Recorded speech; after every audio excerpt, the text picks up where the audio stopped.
Tylenol and autism. Examining the science behind recent claims.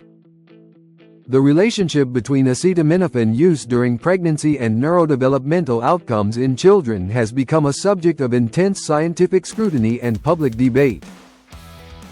Recent government announcements and media coverage have brought this issue to the forefront, prompting concerns among expectant mothers and healthcare providers alike. However, a careful examination of the available evidence reveals a complex picture that differs significantly from the simplified narratives often presented in headlines. Government action and public response. The Trump administration recently made headlines when it announced that the Food and Drug Administration would begin alerting healthcare professionals about a potential association between prenatal acetaminophen use and neurodevelopmental conditions, including autism spectrum disorder and attention deficit hyperactivity disorder. This announcement represented a significant shift in federal messaging around one of the most commonly used medications during pregnancy. Following this announcement, the FDA initiated a process to update Tylenol labeling to include references to potential risks associated with acetaminophen use during pregnancy and subsequent neurodevelopmental outcomes in children. This regulatory action reflects the agency's cautious approach to emerging research, even when the evidence remains inconclusive. Federal officials also highlighted leucovorin, also known as folinic acid, as a potential therapeutic intervention worthy of consideration for individuals on the autism spectrum. This folate-related compound, traditionally used in cancer treatment and anemia management, has garnered attention for its possible role in addressing certain metabolic pathways that may be disrupted in some individuals with autism.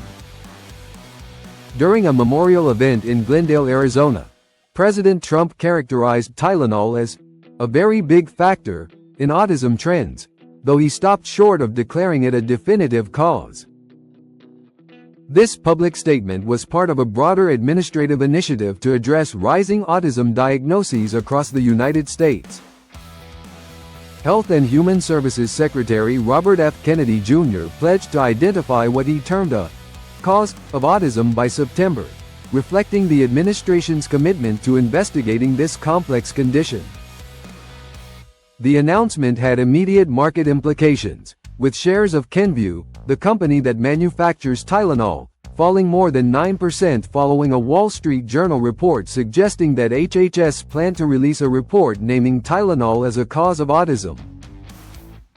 This market reaction underscores the significant commercial and public health implications of government statements on widely used medications. Despite the strong language used in some official communications, it's crucial to understand that the underlying evidence base remains insufficient to establish a causal relationship between acetaminophen use during pregnancy and autism development. The distinction between correlation and causation remains a fundamental challenge in interpreting the available research. Medical community response. The American College of Obstetricians and Gynecologists responded swiftly and decisively to the government's announcement, reaffirming the safety profile of acetaminophen during pregnancy. ACOG emphasized that sweeping causal claims about acetaminophen and autism could potentially frighten pregnant patients who may have legitimate medical needs for pain and fever management. The organization's response highlighted a critical point often overlooked in public discussions. The HHS announcement does not accurately reflect the totality of current scientific evidence and oversimplifies the extraordinarily complex, multifactorial nature of neurodevelopmental conditions like autism. ACOG's position is supported by decades of clinical experience and research demonstrating acetaminophen's relative safety profile compared to alternative pain management options during pregnancy. Healthcare providers have consistently emphasized an important counterbalance to concerns about acetaminophen use. Untreated fever during pregnancy carries well-documented risks to both mother and developing fetus. Maternal hyperthermia has been associated with increased risks of neural tube defects and other developmental complications. In this context, acetaminophen remains the recommended first-line treatment for fever and clinically significant pain when medical intervention is warranted. The medical community's response reflects a broader principle in obstetric care. Treatment decisions must weigh potential risks against established benefits, always considering the specific clinical circumstances of individual patients. This nuanced approach contrasts sharply with blanket recommendations to avoid medications based on preliminary or inconclusive evidence. Scientific evidence and research limitations. The renewed interest in exploring connections between acetaminophen and autism gained momentum following the publication of a comprehensive review in Environmental Health during mid-August.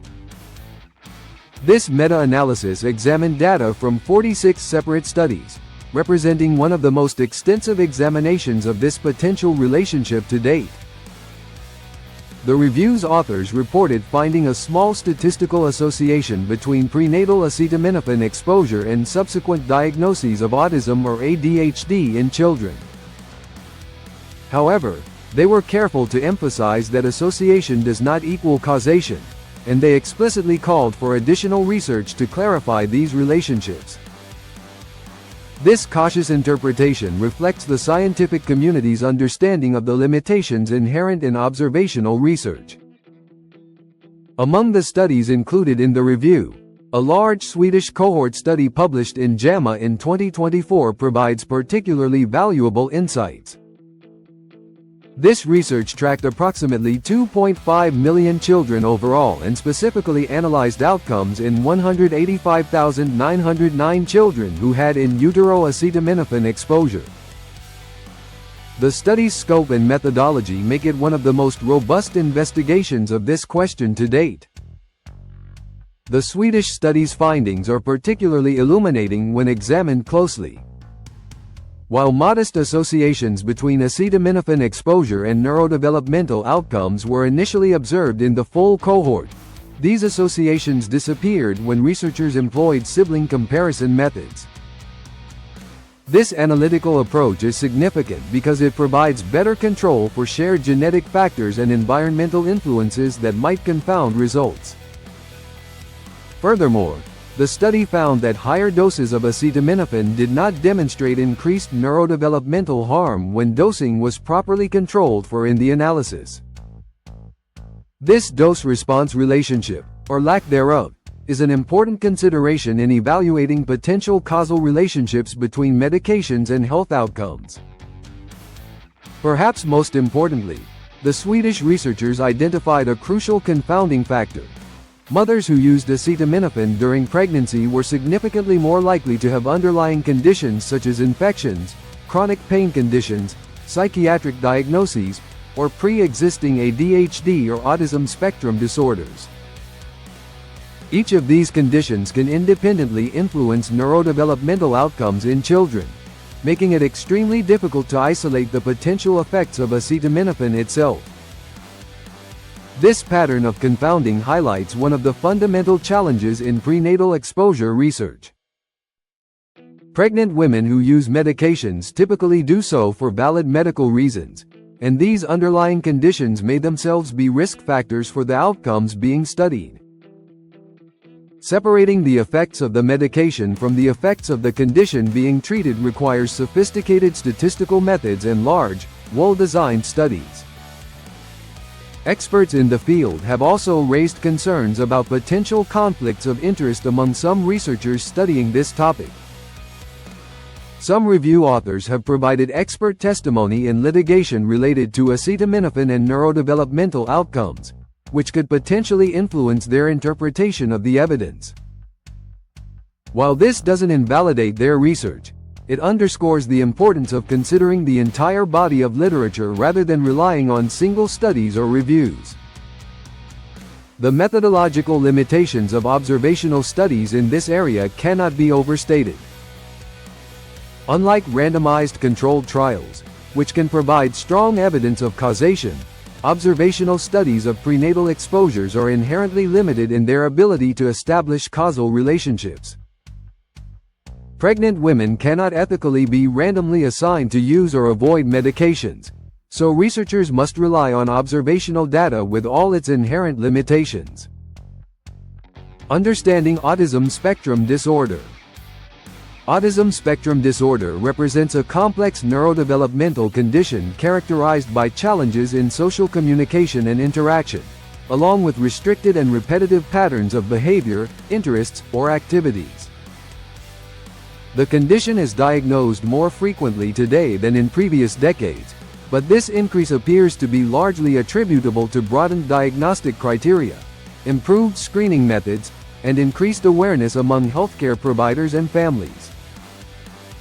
The scientific consensus strongly supports the view that autism results from a complex interplay of genetic and environmental factors rather than any single cause.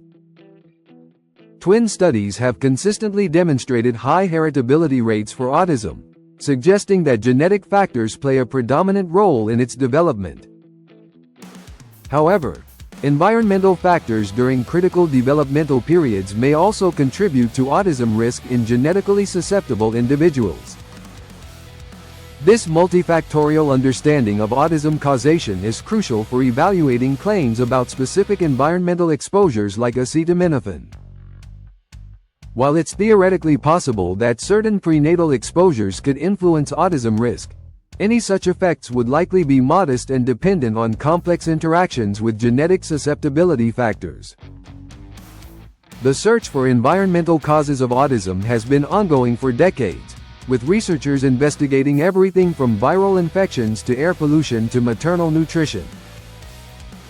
While some environmental factors have shown associations with autism risk in certain studies, establishing definitive causal relationships has proven extraordinarily challenging due to the complex nature of both autism and prenatal development. Folate metabolism and potential therapeutic approaches. Recent research has identified intriguing connections between folate metabolism and autism spectrum disorder. Some studies suggest that a subset of individuals with autism may have anomalies in folate transport or metabolic pathways that reduce the availability of this essential nutrient to the brain. These findings have sparked interest in folate-related interventions as potential therapeutic approaches. Leucovorin, also known as folinic acid, represents one such intervention that has garnered scientific attention. This compound is a reduced form of folate that can bypass certain metabolic blocks and potentially improve folate availability at the cellular level.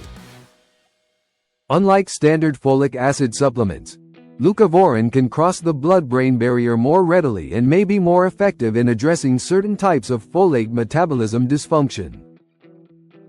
Early, small-scale studies of leucovorin treatment in individuals with autism have shown some promising signals, particularly in certain behavioral domains such as communication and social interaction. However, these studies have been limited in scope and duration, and large, definitive clinical trials are still lacking. The research to date suggests that leucovorin may be beneficial for specific subgroups of individuals with autism, particularly those with evidence of folate metabolism dysfunction, but it is not yet established as a standard treatment for the broader autism population. The potential role of folate in neurodevelopment extends beyond autism to other aspects of brain development. Folate deficiency during pregnancy is a well-established risk factor for neural tube defects, which is why folic acid supplementation is routinely recommended for pregnant women. However, the connection between folate status and autism risk remains unclear and requires further investigation. Some researchers have hypothesized that certain medications, including acetaminophen, might interfere with folate metabolism or utilization, potentially contributing to neurodevelopmental problems. However, this hypothesis remains largely theoretical, and the evidence supporting such interactions is limited and inconsistent. Clinical recommendations and practical guidance. Given the current state of evidence, healthcare providers continue to recommend acetaminophen as the first-line treatment for fever and pain during pregnancy when medical intervention is indicated.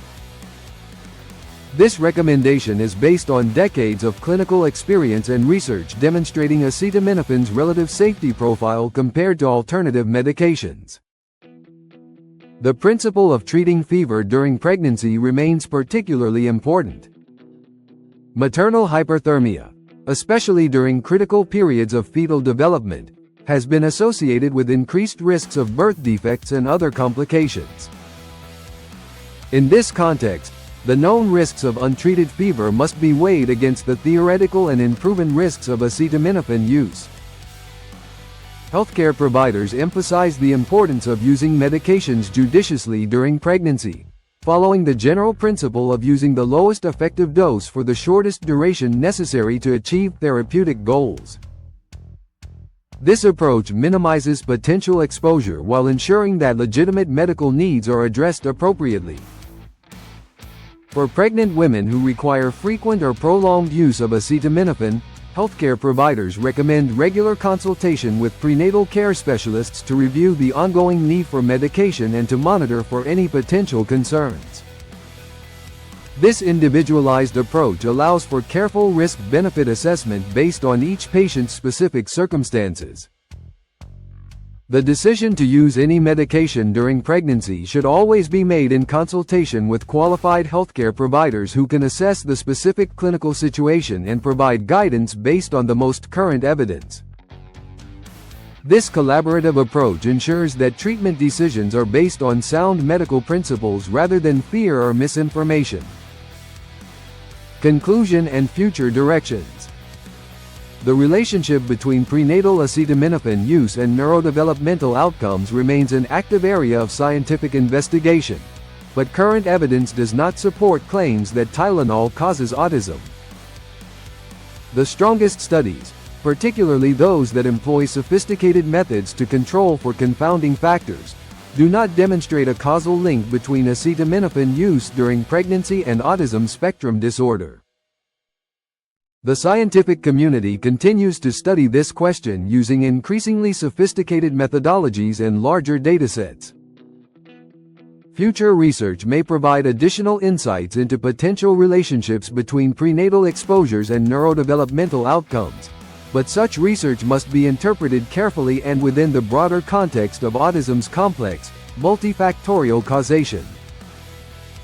For healthcare providers and expectant mothers, the current evidence supports continuing to use acetaminophen as indicated for fever and clinically significant pain during pregnancy. The established benefits of treating these conditions, particularly fever, outweigh the theoretical risks suggested by observational studies that have not adequately controlled for confounding factors. The exploration of novel therapeutic approaches like leucovorin for certain individuals with autism represents an important area of ongoing research. While early results are promising for select cases, more extensive clinical trials are needed before such treatments can be recommended for broader populations. As research in this area continues to evolve, it is crucial that public health messaging remains grounded in scientific evidence rather than preliminary associations or theoretical concerns. The complexity of neurodevelopmental conditions like autism requires nuanced understanding and careful interpretation of research findings, always keeping in mind the distinction between association and causation. Healthcare decisions during pregnancy should be made through collaborative discussions between patients and their healthcare providers, taking into account individual circumstances, established medical evidence, and the principles of evidence-based medicine. This approach ensures that treatment decisions are based on the best available evidence rather than fear or misinterpretation of preliminary research findings. Thanks for making it all the way to the end. If you enjoyed this video, please hit like and subscribe to support the channel. Take care everybody.